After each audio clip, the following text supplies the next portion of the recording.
누가복음 5장 1절에서 11절까지 하나님의 말씀을 다 함께 받들어 읽겠습니다. 무리가 몰려와서 하나님의 말씀을 들을새 예수는 게네사렛 호숫가에 서서 호숫가에 배 두 척이 있는 것을 보시니 어부들은 배에서 나와서 그물을 씻는지라. 예수께서 한 배에 오르시니 그 배는 시몬의 배라. 육지에서 조금 떼기를 청하시고 앉으사 배에서 무리를 가르치시더니 말씀을 마치시고 시몬에게 이르시되 깊은 데로 가서 그물을 내려 고기를 잡으라. 시몬이 대답하여 이르되 선생님 우리들이 밤이 새도록 수고하였으되 잡은 것이 없지만은 말씀에 의지하여 내가 그물을 내리리이다 하고 그렇게 하니 고기를 잡은 것이 심이 많아 그물이 찢어지는지라.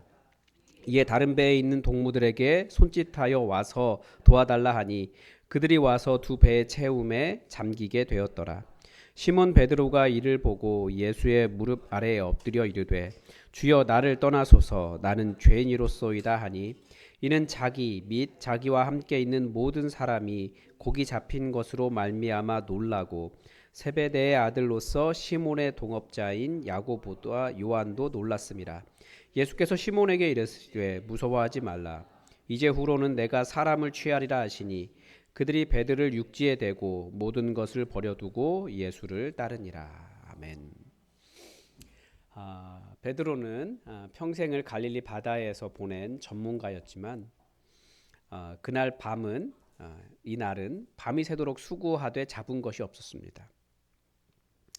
이 빈 그물과 그리고 거기에 찾아가신 예수님, 이것을 통해서 우리는 복음을 배울 수 있습니다. 베드로는 게으른 사람이 아니었습니다. 정말 열심히 사는 사람이었던 것 같아요. 바다의 생리를 누구보다 잘 아는 전문가였고 몸이 부서져라 밤을 새워 그물을 던진 아주 성실한 일꾼이었습니다. 사실은 우리의 인생도 제가 보니까 다들 열심히 살아요. 잠을 줄여서 공부하고 자존심을 굽혀서 직장 생활을 하고 자녀들을 위해 모든 것을 쏟아붓습니다. 하지만 그런 성실함이 반드시 가득 찬 그물을 보장하지는 않습니다. 최선을 다했기 때문에 때로는 실패의 어떤 그 상처는 더 클 때도 있습니다. 내 노력이 부족해서가 아니라 내 노력으로는 어쩔 수 없다라는 것을 깨닫는 순간 인간은 깊은 무력감에 빠집니다.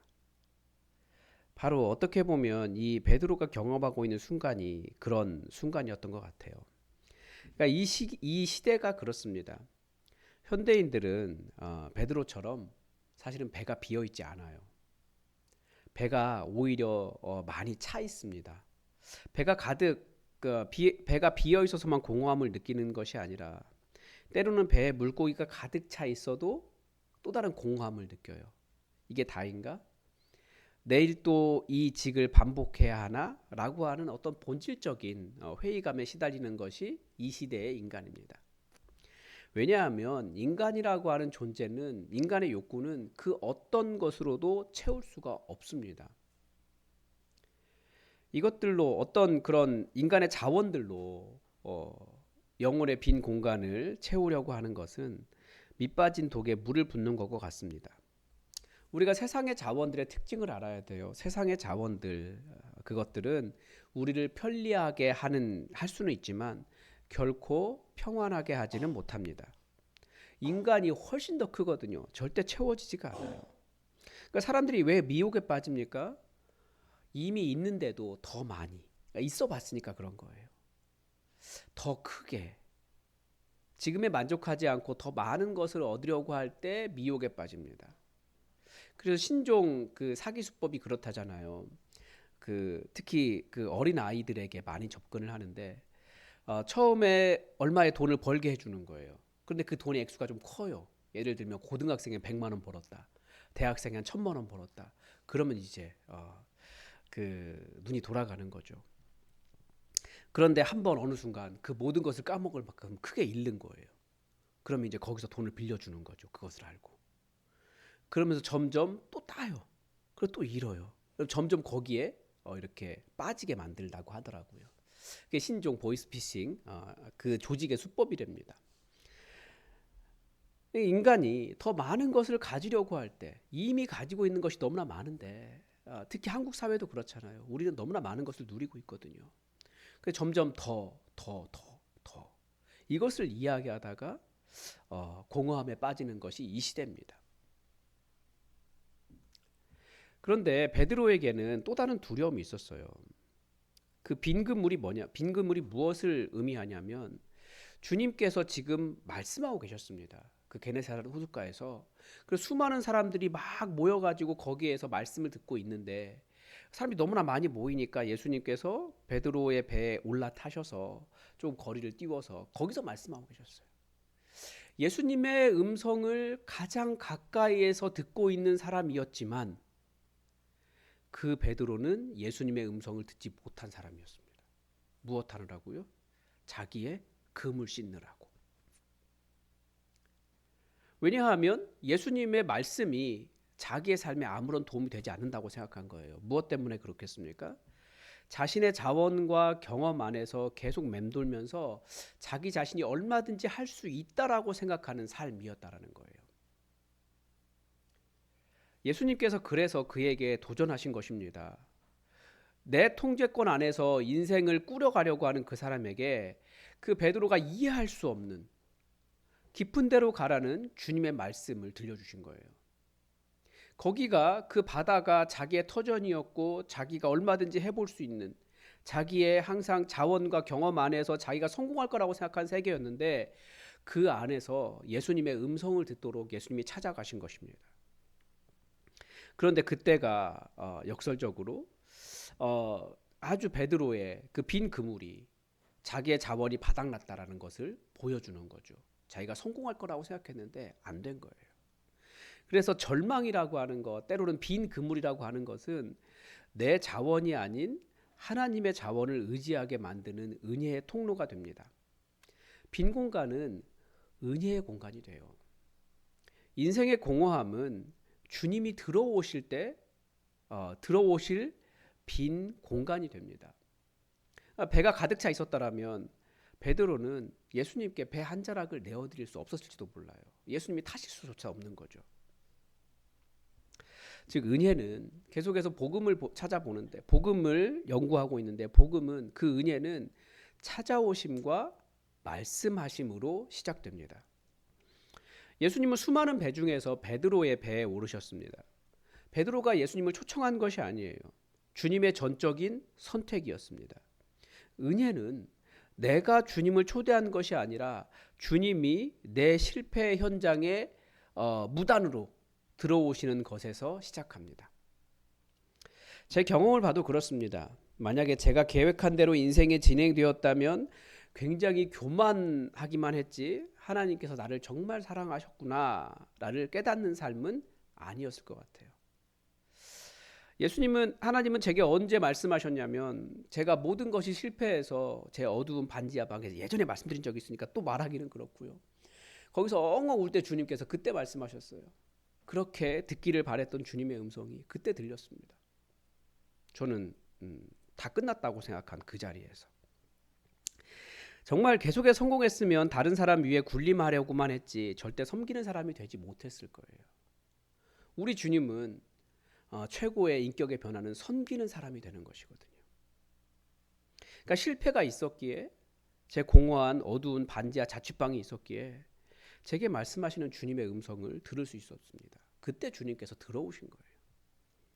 하나님은 사실 우리의 성공보다는 우리의 실패 속으로 들어오시는 분이십니다. 계속 우리의 경험과 우리의 능력이 절대 우리를 살지 못하게 한다라는 것을 깨달은 지점에서 주님께서 말씀하십니다. 그래서 주님은 계속해서 우리를 광야로 보내시는 걸 수도 있어요. 그런 상황에서 주님께서 주시는 말씀은 깊은 데로 가서 그물을 내려 고기를 잡으라입니다. 이 목수 출신인 예수님이 어부 베드로에게 훈수를 두시는 장면이에요. 그러니까 인간적인 계산으로는 깊은 곳도 낮 시간도 고기를 잡기에는 적절하지가 않습니다. 우리의 인생에서 많은 실패와 좌절을 경험하는데 상당 부분이 다 그런 관계에서 어려움을 경험하죠. 하나님은 계속해서 그런 실패와 어려움과 어떻게 해야 되지라고 하는 헤아릴 수 없는 어려움에 직면하게 하시는 이유가 그런 것입니다. 인간의 계산으로는 내가 보기에 거기가 맞지 않아요. 그런데 예수님은 오히려 반대로 거기로 가라고 하시는 거예요. 이 깊은 곳이라고 하는 것이 그곳이죠. 내가 이 분야에서 몇 년인데, 내가 어떻게 키운 자식인데, 뭐 그런 말인 거예요. 내 확신이 무너지고 내 힘으로는 더 이상 어쩔 수 없는 한계점이 바로 그 깊은 곳입니다. 주님은 바로 거기에서 다시 주님께 순종해서 회복하기를 원하시는 지점이기도 합니다. 그리고 거기가 바로 은혜를 경험하는 시작점이라는 거죠.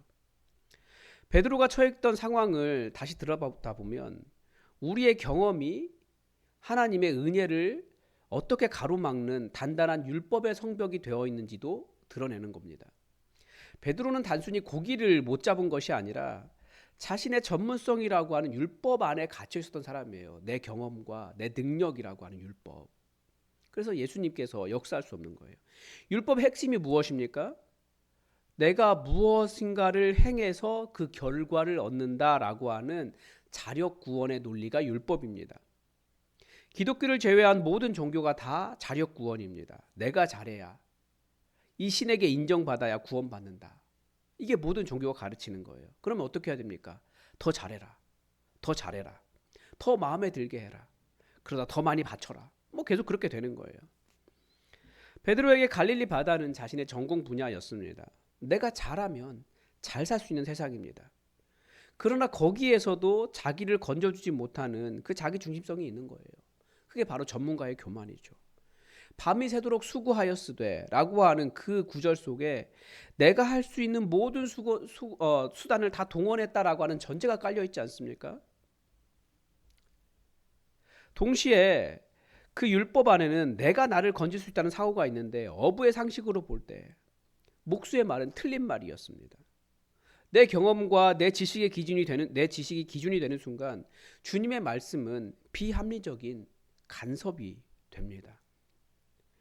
바로 거기에 인간의 그 자기 율법 안에 예수님을 하나님으로 인정하지 않고 은혜를 거부하는 거예요. 우리는 종종 내가 해봐서 아는데 안 된다. 내 형편에 그건 불가능하다. 계속해서 내 경험의 잣대로 하나님의 은혜가 들어올 틈을 막아버리는 거죠. 우리는 굉장히 많은 여전히 베드로의 그 바다와 같은 현대판 율법주의를 소유하고 있는 것입니다. 그때 예수님께서 말씀하시는 거예요. 깊은 데로 가서 네가 잘 안다라고 말하는 그 바다로 들어가서 그 한가운데로 들어가서 주님께 순종해라. 너의 생각과 너의 경험과 너의 지식과는 맞지 않을 수 있지만 주님께 순종할 때 경험할 수 있는 은혜가 거기에 있다라는 것을 베드로는 경험을 했습니다. 그래서 베드로의 위대함은 무엇이냐면 자신의 경험적인 율법을 꺾고 말씀의 권위 앞에 굴복했다는 점입니다. 자기 부인이라고 이야기하죠. 주님께서 원하시는 것은 자기 부인이에요. 말씀에 의지하여 내가 그물을 내리리이다. 이 짧은 고백은 내 경험은 아니요라고 말하지만 하나님의 말씀이 예라고 하시니 내가 나를 꺾겠습니다라고 하는 자기 부인, 자기 선언이었습니다. 그래서 주님의 은혜는 때로는 내 경험이 옳다라고 하는 거기가 끝나는 지점에서 시작됩니다. 베드로가 자신의 어부된 자존심을 내려놓았을 때 비로소 상식을 초월하는 하나님의 개입하심, 그 은혜가 나타났던 것입니다. 그런데 고기가 많이 잡혔을 때 베드로가 보인 반응이 매우 독특해요. 우리는 이러면 좋아했을 것 같은데 그게 아니라 나를 떠나소서 나는 죄인으로소이다 라고 엎드립니다. 이것이 주님의 거룩하심을 만난 그 은혜를 만난 자들이 그 예수님 앞에서 나의 경험과 의지로 살려고 했던 나의 교만이 적나라하게 드러났을 때 나타나는 반응입니다. 진정한 은혜를 경험하면 내가 얼마나 거룩하신 주님 앞에 비참한 죄인인지를 깨닫게 됩니다. 그래서 주님의 개입하심은 단순히 문제를 해결하시는 해결사로만 머물러 있는 것이 아니라 나 자신이 누구인지를 보게 하는 그런 직면하게 하시는 일입니다.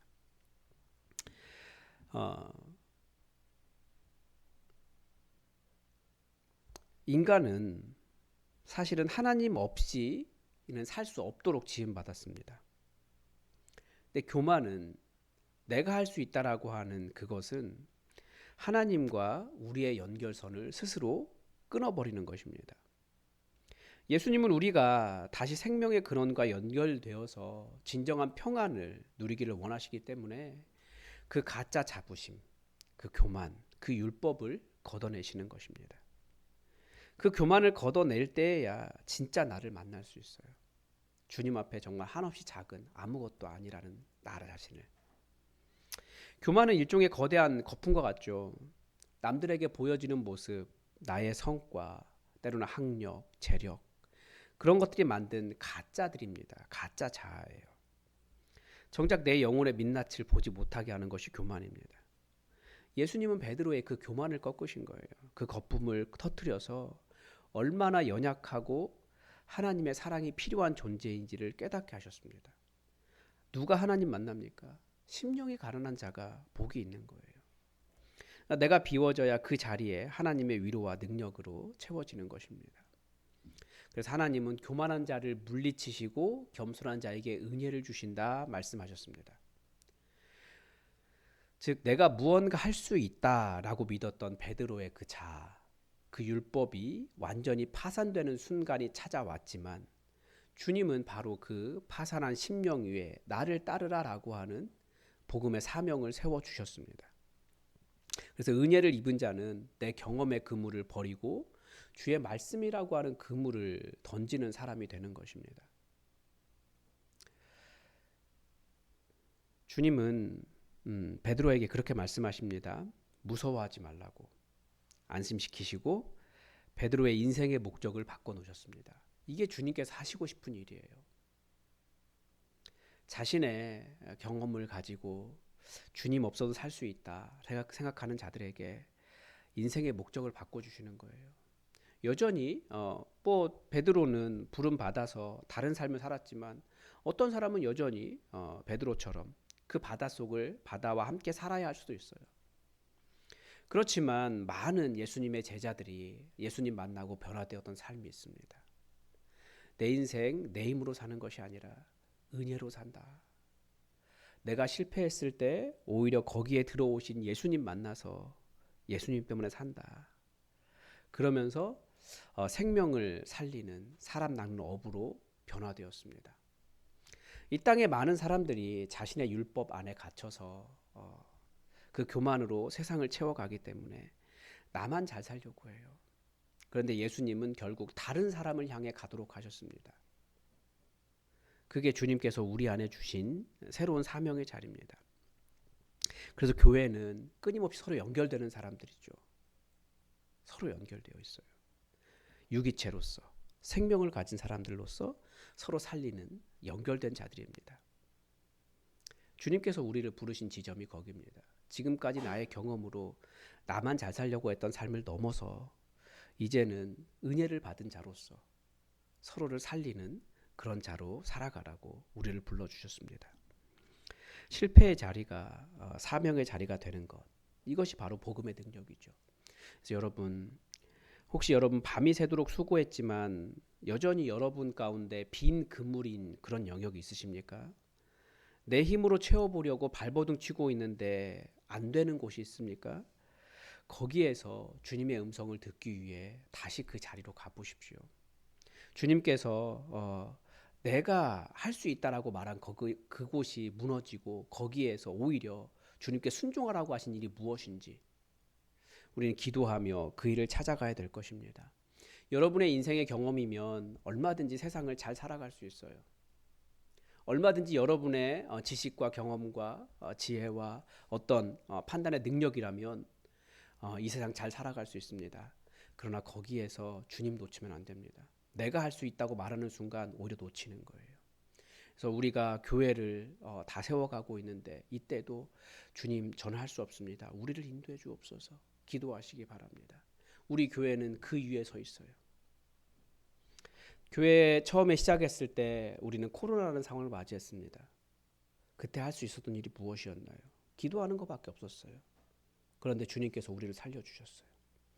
여전히 우리가 걸어가야 되는 길 위에도 우리의 계산과 우리의 어떤 경험을 통해서 우리가 이렇게 하면 되겠지. 그렇게 생각하지만 아닙니다. 우리는 할 수 없습니다. 주님을 의지하고 기도하며 주님께서 행하실 일들을 바라보는 일이 우리가 할 일입니다. 오히려 내 힘으로 할 수 있다라고 발버둥 치면 더 안 되는 것이 우리의 일이에요. 그게 교회입니다. 주님은 우리에게 우리의 상식과 경험을 거스르며 명령하십니다. 그때 우리가 할 일은 말씀에 의지하여 주님께서 뭐라고 말씀하시는지 그 말씀에 의지하여 그물을 내릴 그 준비를 해야 됩니다. 그래서 우리가 정말 말씀 의지해서 주님 의지해서 그물 내리려고 하는 자인지 우리를 돌아보았으면 좋겠습니다. 또 우리가 우리의 목표가 무엇인지 한번 생각해 보았으면 좋겠습니다. 물고기를 더 많이 잡기 위해 주님을 따르고 있는지, 아니면 주님 한 분만으로 충분해서 모든 것을 버려두고 주님께서 가라고 하시는 곳을 따라가고 있는 사람들인지 우리를 돌아보았으면 좋겠습니다. 우리가 타야 될 배는 세상의 성공을 위한 배가 아니라 예수 그리스도라고 하는 배입니다. 그럴 때 우리가 다른 삶을 살 수 있어요. 그래서 우리가 이 베드로의 삶을 기억하면서, 베드로의 부르심을 기억하면서 내가 혹시 실패한 자리를 할지라도 거기에 주님께서 개입하심을 믿음으로 바라보고 오히려 거기에서 주님 의지해서 주님의 능력을 경험하고 사명이 달라지는 그런 믿음의 삶을 향해 나아갈 수 있기를 바랍니다. 우리 같이 좀 기도할까요? 여러분의 삶에 개입해달라고 기도합시다. 여러분의 삶의 율법은 무엇입니까? 여러분이 얼마든지 할 수 있다고 생각하는 그 삶의 율법은 무엇입니까? 내가 내 힘으로 얼마든지 성공할 수 있다라고 말하는 여러분의 율법은 무엇입니까? 바로 거기에서 주님을 의지하십시오. 거기에서 그것이 율법이 아니라 주님 말씀 의지하는 법을 배우시기를 바라고, 주님께서 가라고 하시는 말씀이 무엇인지 그 깊은 곳을 향해 순종해서 나아가는 믿음을 달라고 기도합시다. 혹은 여러분 실패와 공허함의 현장 가운데 서 있기도 하십니까? 내 인생의 배의 주인이 주님이심을 알고 내 인생의 배의 주인으로 주님 좌정하여 주옵소서, 내 삶에 개입해 주옵소서 여러분 기도하시기 바랍니다. 그리고 더 이상 이 세상의 고기에 연연하지 않고 영혼을 살리는 사람 낚는 어부로서의 사명을 회복하고 그 부르심에 응답하는 인생 되게 해달라고 여러분 잠시 함께 기도하겠습니다. 아버지 하나님,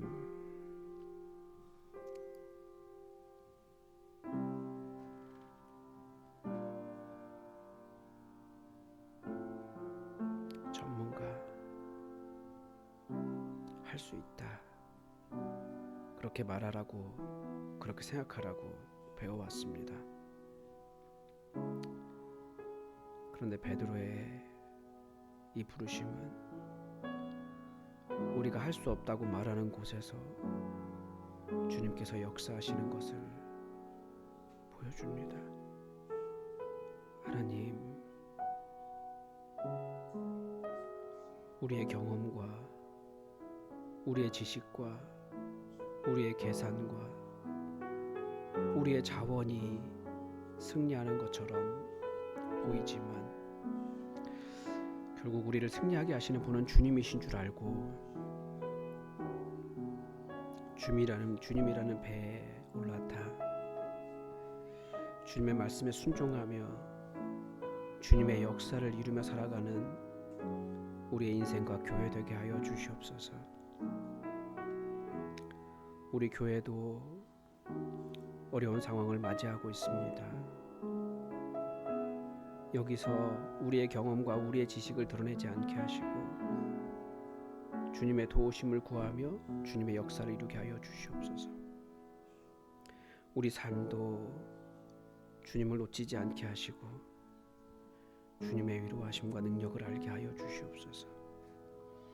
우리는 끊임없이 미래에 대한 두려움을 가지고 살아가고 있으면서도 내 인생의 힘으로 살아갈 수 없다는 것을 알면서도 주님을 의지하는 법은 놓쳐가고 있습니다. 그 현장 가운데 서서 주님의 권능을 경험하고 주님의 크심을 경험하는 우리 믿음이 되게 하여 주시옵소서. 우리의 사명이 바뀌어 주님의 일을 이루기를 원합니다. 하나님 아버지, 베드로가 자신의 경험으로, 자신의 능력으로, 그렇게 열심히 밤이 새도록 성실하게 살았지만 많은 사람들이 주님의 음성을 들을 때 여전히 자기의 문제에 매몰되어 있으며 그 실패의 그물을 씻고 있었던 장면을 봅니다. 우리도 어쩌면 열심히 살았지만 여전히 미래에 대한 두려움과 주님의 말씀은 팽개친 채 나의 일에만 매몰되어 있지는 않습니까? 우리를 돌아보게 하시고 우리의 실패와 우리 연약함 속에 찾아와 주셔서 우리의 삶에 개입하여 주시옵소서. 우리가 내가 할 수 있다라는 마음 내려놓고 주님의 말씀에 순종하는 법을 배우게 하시고 주님을 물고기 잡는 데 사용하는 자들이 아니라 주님의 뜻과 일을 위하여 나 자신의 것을 내려놓고 주님의 일을 이루어갈 수 있도록 도와주시옵소서. 결국 주님 안에서 살아가는 것이 가장 큰 행복이며 능력임을 깨달아 알게 하여 주시고 우리가 내 힘과 내 능력으로 살아가는 자들이 아니라 주님의 은혜로 살아가는 자들임을 온전히 알게 하여 주셔서 더 이상 세상의 고기에 연연하지 않고 영혼을 살리는 사명자로서 예수라는 배에 올라타 이 믿음의 여정을 항해할 수 있게 하여 주시옵소서. 절대 우리를 버려두지 마시고 우리가 빈손으로 살지 않게 하시고 주님의 권능 의지하며 주님과 연결되어서 생명의 풍성함을 누리며 진짜 천국을 살아갈 수 있도록 도와주시옵소서.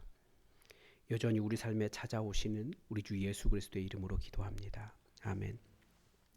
여호와는 내게 복을 주시고 너를 지키시기를 원하며 여호와는 그 얼굴을 내게 비추사 은혜 베푸시기를 원하며 여호와는 그 얼굴을 내게로 향하여 드사 평강 주시기를 원하노라.